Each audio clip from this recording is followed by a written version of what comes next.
of Lola Sapola. 8-year-old Minnie Rawat was walking on the bank of the river that swept past her village.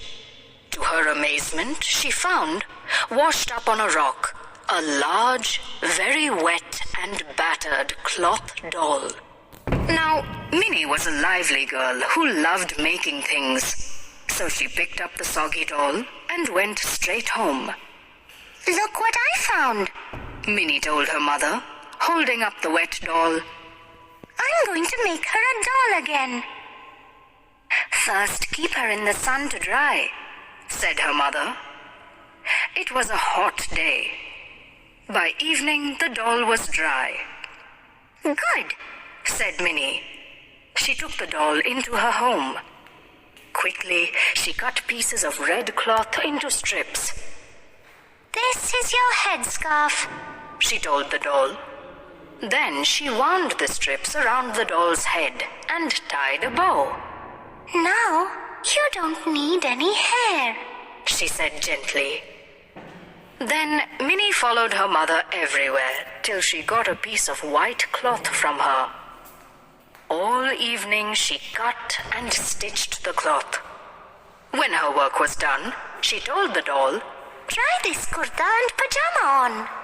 She peeled off the rags that were the doll's pink dress and slipped on the kurta pajama. It fits, she said, very pleased. That's enough for tonight, said Minnie's mother. It's time to sleep. Early the next morning, Minnie took some kajal and lipstick from her mother's cupboard. She sat outside, with the doll on her knees. The sun was rising, giving the village an orange glow. Carefully, Minnie dipped a thin stick in the kajal and gave the doll large, dark eyes. Then, with the lipstick, she made the doll's mouth like a long bow. It was amazing. The doll looked alive in the little girl's lap. One more thing, said Minnie. She took a red ribbon from her hair and tied it round the waist of the doll. There, cried Minnie. I've made you a doll again. She held her doll above her head. With her red headscarf, dark eyes, and white kurta pajama, the doll looked very different now. You will be my fighting doll, said Minnie. And your name is?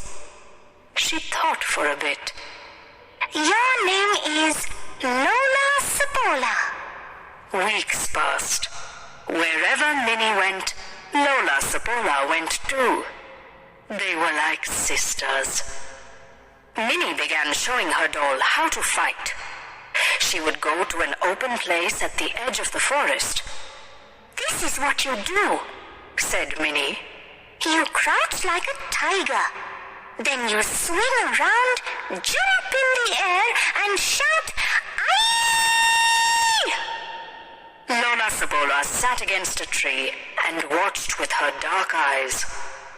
One evening, Minnie decided that Lola Sapola would practice with her. So she tied the big doll in front of her with a rope. Crouch, swing, jump, shout, Aye! She instructed. It was getting dark. On the edge of the forest, a wicked old wolf was watching Minnie. He used to slip into the village at night and pounce on small animals. She's small enough, thought the wolf. I can make her my dinner. Slowly, the wolf crept up till he was just behind Minnie.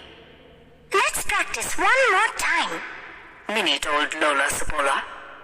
Crouch like a tiger, swing around, jump in the air. Aye! Minnie and Lola Sapola flew through the air and nearly landed on the wolf. And the wolf, taken by surprise, saw not one but two bodies flying at him. This was too much for the old animal. He was deep in the forest. The village people came running to help Minnie. We saw what happened. You are very brave, Minnie. Minnie was holding Lola Sapola tightly. She saved me, She said. And from that day, the village people made a rule. When children walked near the forest, Lola Sapola went with them.